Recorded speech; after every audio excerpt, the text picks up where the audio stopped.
जानते थे भाई एग्रीमेंट कैसे तो पलटे जाते हैं, और वो ये भी जानते थे कि एग्रीमेंट कैसे तोड़े जाते हैं। That's why he was saying that कि चाइना इस एग्रीमेंट को नाटक के रूप में कर रहा है, उसको कोई मतलब नहीं है तुम्हारे पंचशील से।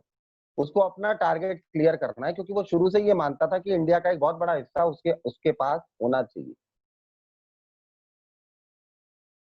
This point is over, now we are coming on to next point, Tibet. ये बड़ा इंपॉर्टेंट सेक्शन है भाई। तिब्बत को तो चाइना ने बिल्कुल अंडर अपने ऐसे ले लिया जैसे पिताजी का ही कोई आई थिंक जमीन का टुकड़ा हो उनकी। जबकि Tibet was an independent country, Tibet एक अलग देश था, तिब्बत एक अलग मुल्क रहा है। उसकी अपनी सॉवरेनिटी थी, उसका अपना इंटीग्रिटी थी, आपने उसको ऐसे ही उठा लिया। तो let's see, Tibet the most important, one of the darkest chapter in Indo China relations. भाई देखिए सही बताएं तो बुक कह रही है मान लेता हूं, बट रियलिटी में तो चाइना के लिए तिब्बत एक बहाना था, उसको इंडिया पे अटैक कराना ही था। But according to the book they are saying that Tibet जो है एक बहुत ही इंपॉर्टेंट और even one of the darkest chapter है इंडिया चाइना के रिलेशंस की हिस्ट्री में। तो कुछ पहले मेन फीचर्स पे आ जाते हैं। फर्स्ट पॉइंट, तिब्बत क्या है? The plateau in the central Asian region, Asia के बिल्कुल सेंटर में पड़ने वाला एक हाईलैंड है। हाईलैंड मतलब ऊंचाई पर एक चट्टान पर सिचुएटेड है ये कंट्री। एक हाईलैंड, एक तिब्बत, एक क्या प्लेट्यू क्या होता है? एक हाईलैंड ही तो होता है। तो एक हाईलैंड पर सिचुएटेड, हाइट पर सिचुएटेड एक कंट्री है जिसको हम तिब्बत बोलते हैं, in the centre of Asia. And I think मैं ये भी कह सकता हूं, it acts like a buffer state between India and China.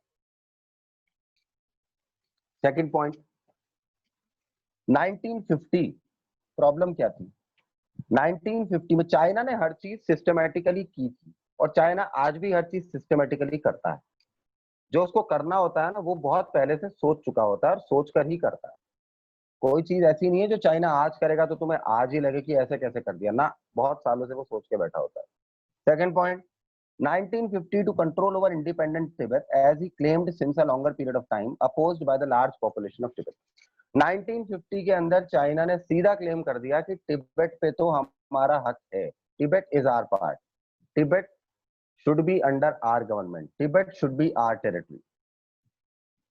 और चाइना ये बात कोई उसी वक्त कहना स्टार्ट नहीं किया था, चाइना बहुत पहले से इस बात को क्लेम कर रहा था कि तिब्बत तो चाइना का पार्ट था, चाइना का ही पार्ट है और चाइना का ही पार्ट रहेगा। और जब से वो चाइना पर अपना क्लेम दिखा रहा था, तभी से चाइना की पॉपुलेशन यानी कि चाइना की जनसंख्या, चाइना के सभी सोशल ग्रुप्स इस बात को डिनाई भी कर रहे थे that Tibet never belong to China, it never belongs to China and it will never also belong to China.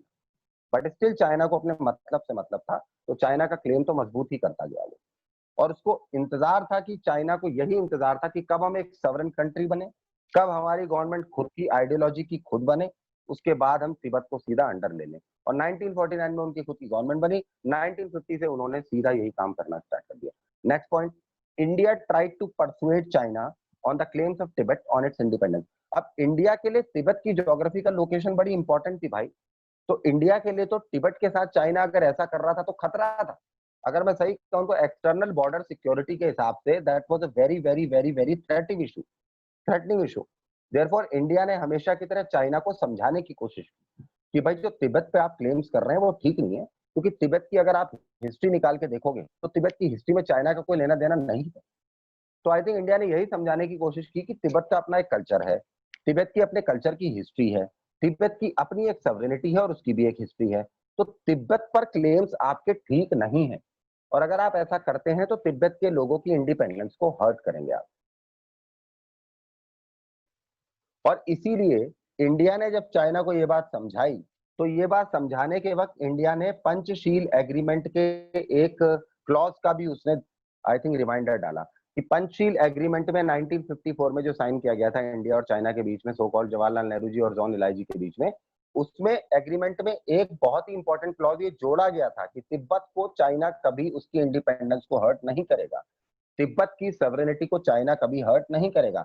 उसी का हवाला देते हुए इंडिया ने चाइना को समझाने की कोशिश की कि भाई अपने पंचशील एग्रीमेंट हमारे बीच में जो साइन हुआ था इन 1954, अकॉर्डिंग टू दैट अपने उस क्लॉज पर जाइए, जिस क्लॉज के अकॉर्डिंग ये बात बहुत क्लियर लिखी गई थी उसमें that you will never claim to hurt the independence of Tibet. तो चाइना ने उसको मैनिपुलेट कर दिया। बोले हम इंडिपेंडेंस को हर्ट कब कर रहे हैं, हम उनकी गवर्नमेंट उनके हाथ में दे देंगे, हम उनकी पावर उनके हाथ में दे देंगे, बस कंट्रोल हम करेंगे। अब ये कौन सा कंट्रोल है भाई, ये अजीबो-गरीब किस्म की इंडिपेंडेंस कैसी होती है, ये तो आप ही समझिए। कंक्लूडिंग प्रोसीडिंग्स पे आते हैं। फर्स्ट पॉइंट 1956 अब देखिए तिब्बत का जो पूरा प्रोसीडिंग सिनेरियो रहा है वो हम पढ़ लेते हैं। सबसे पहले 1956 में क्या हुआ, Dalai Lama came with the Chinese president Zhou Enlai and informed India about the worsening condition in Tibet. ध्यान से सुनिएगा, 1954 में पंचशील एग्रीमेंट साइन हो गया, 1956 में चाइना ने अपनी हरकतें स्टार्ट कर दी। कैसे, ध्यान से सुनिएगा। उनकी पॉलिटिक्स बहुत पहले से शुरू हो चुकी थी। उस वक्त चाइना और तिब्बत दोस्त थे, और तिब्बत पे जो है कौन राज कर रहे थे, Dalai Lama. Dalai Lama was the spiritual leader of Tibet. Tibet में कभी कोई गवर्नमेंट नहीं थी, वहां पे स्पिरिचुअल गवर्नमेंट रही है, और वहां के जो स्पिरिचुअल लीडर थे वो कौन थे, दलाई लामा। तो दलाई लामा चाइना के प्रेसिडेंट जोउ एनलाई के साथ 1956 में इंडिया आए, और इंडिया आकर उन्होंने दोनों के सामने अपनी कंडीशन रखी, और उन्होंने साफ बोला कि भाई इंडिया और चाइना आप दोनों बड़े भाई हैं, आपको ध्यान रखना पड़ेगा हमारा, क्योंकि आप दोनों देशों के बीच में हमारे देश की जो कंडीशन है वो खराब हो रही है।